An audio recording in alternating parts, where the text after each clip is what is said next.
Assalamualaikum warahmatullahi wabarakatuh. Alhamdulillahi wahidil ahad, al-fardus samad, alladzi lam yalid wa lam yulad wa lam yakul lahu kufuwan ahad. Allahumma salli ala sayyidina wa maulana Muhammad wa ala alihi wa sahbihi ajma'in. Hadirin yang dirahmati Allah, para penonton Kana TV yang insyaAllah dalam setiap hari-harinya dilindungi oleh Allah Subhanahu Wa Taala, dalam ridho Allah Subhanahu Wa Taala, dicintai oleh Allah Subhanahu Wa Taala, dan tentunya selalu dirindukan oleh Rasulullah Muhammad Sallallahu Alaihi Wasallam. Dalam kesempatan yang mulia ini, izinkan kami berbagi sedikit tidaknya tentang kalimat-kalimat yang sering sekali kita ucapkan, tapi terkadang kalimat itu hanya berupa ucapan tanpa ada resapan dari hati kita. Kita sering membaca kalimat ini yang asalnya dari kalimat bacaan yang kita ucapkan terus-menerus sebanyak minimalnya 17 kali dalam sehari semalam. Kalimat ini merupakan penggalan daripada ayat kedua yang menjadi Ummul Quran. Ma huwa. Kalimat apa ini? Tertuang dalam surah Al-Fatihah ayat kedua. Bismillahirrahmanirrahim.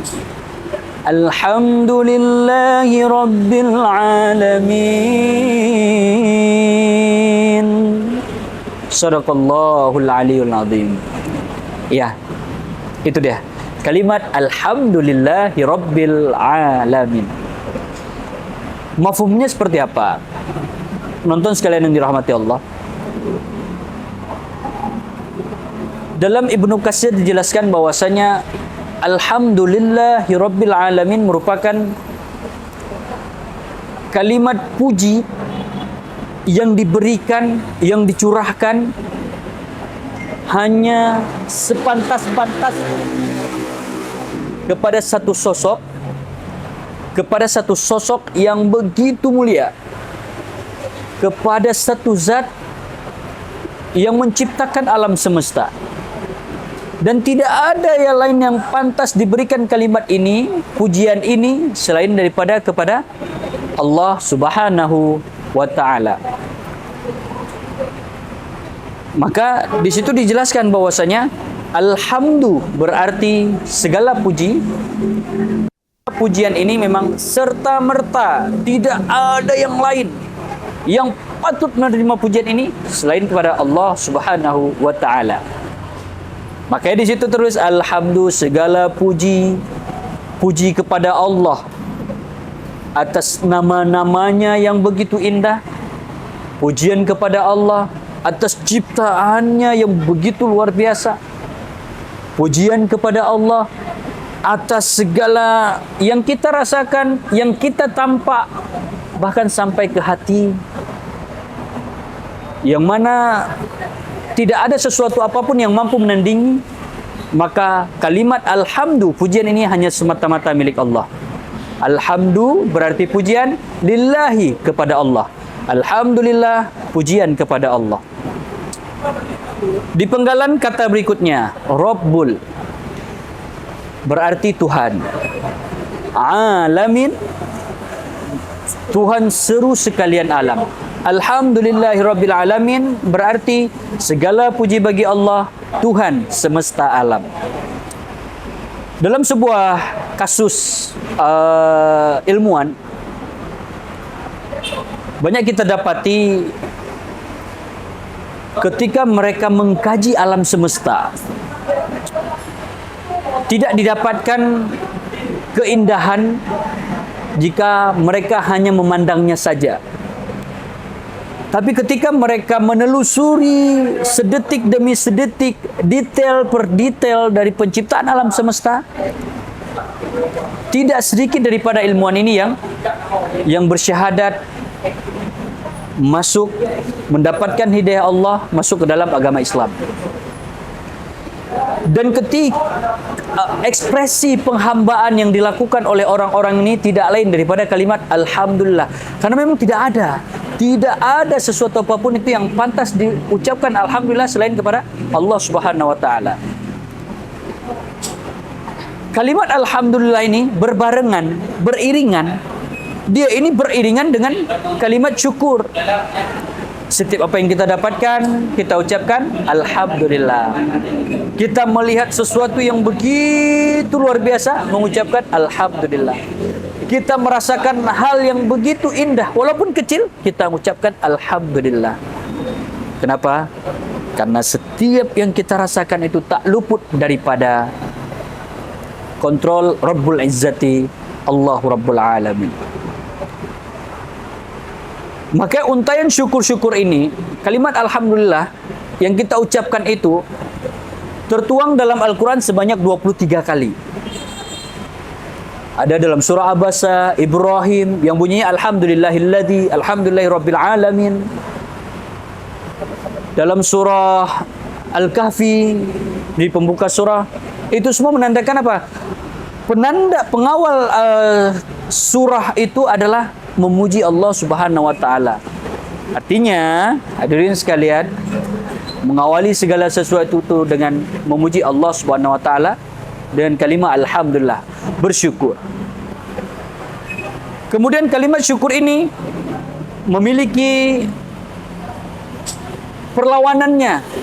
Apabila kita bersyukur, maka Allah akan memberikan nikmat yang begitu luar biasa. Dan apabila kita kufur, kufur. Syukur itu mensyukuri apa yang Allah berikan, kufur melawan daripada apa yang Allah berikan. Ketika kita bersyukur, semakin Allah tambah nikmat.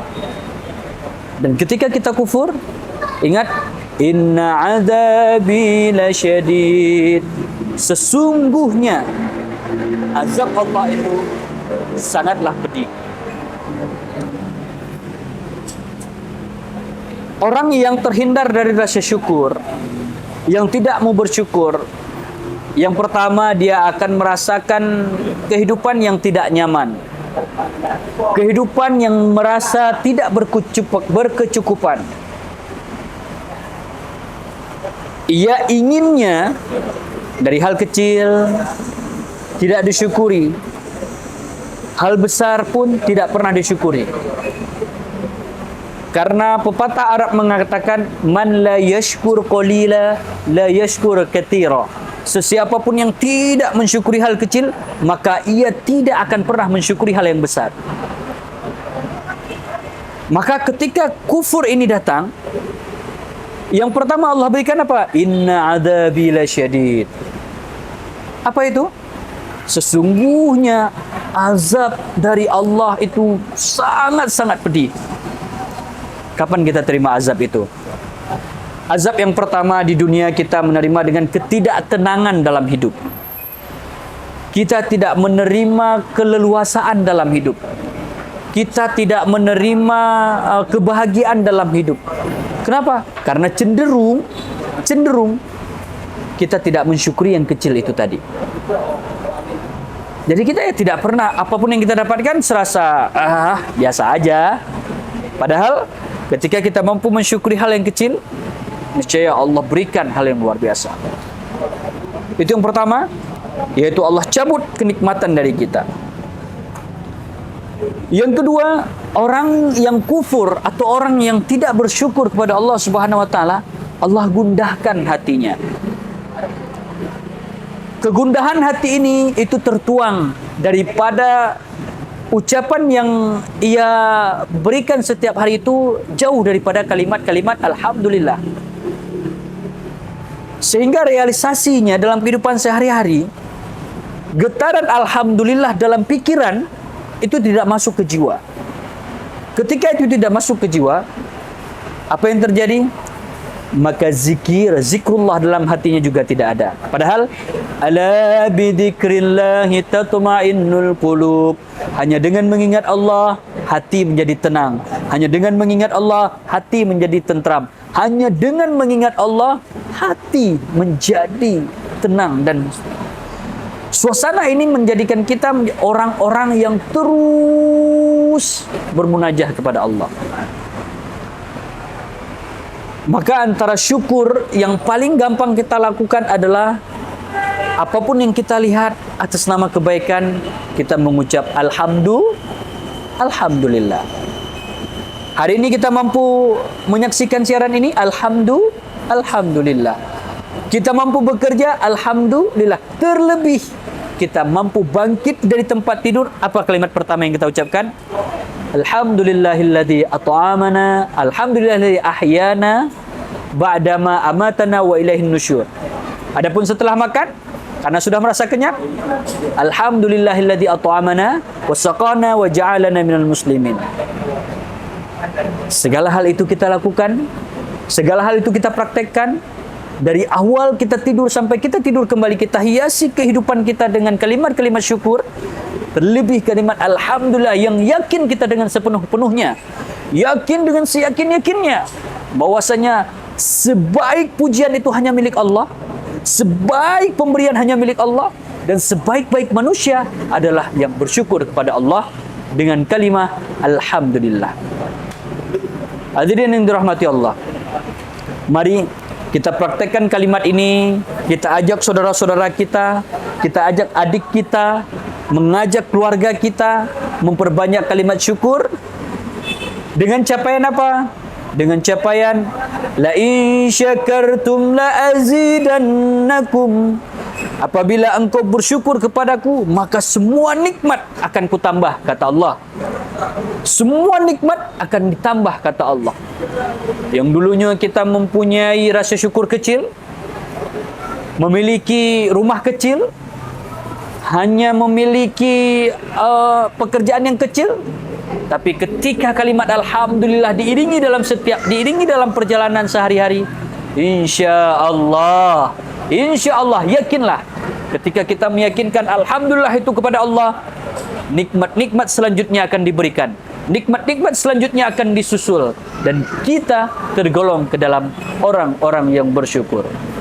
Allahumma ja'alna minasyakirin, Allahumma ja'alna minasyakirin, Allahumma ja'alna minasyakirin. Ya Allah, golongkan kami, masukkan kami ke dalam orang-orang yang bersyukur. Ucaplah Alhamdulillah, syukur kita kepada Allah. Selawat ke atas Nabi Muhammad ya Rasulullah. Selawat ke atas Nabi ya Rasulullah. Syukur, syukur, syukur ya Allah. Syukur, Alhamdulillah. Perbanyak Alhamdulillah agar Allah golongkan kita menjadi orang-orang yang bersyukur. Ingat, Alhamdulillah dari hati, jangan semata-mata di mulut. Semoga ini menjadi pembelajaran bagi kita semua, terlebih untuk saya sendiri, dalam mencapai nikmat-nikmat, dalam menjemput rahmat-rahmat Allah Subhanahu wa Ta'ala, dalam kegiatan menerangkan jiwa kita bersama lentera cinta. Assalamualaikum warahmatullahi wabarakatuh.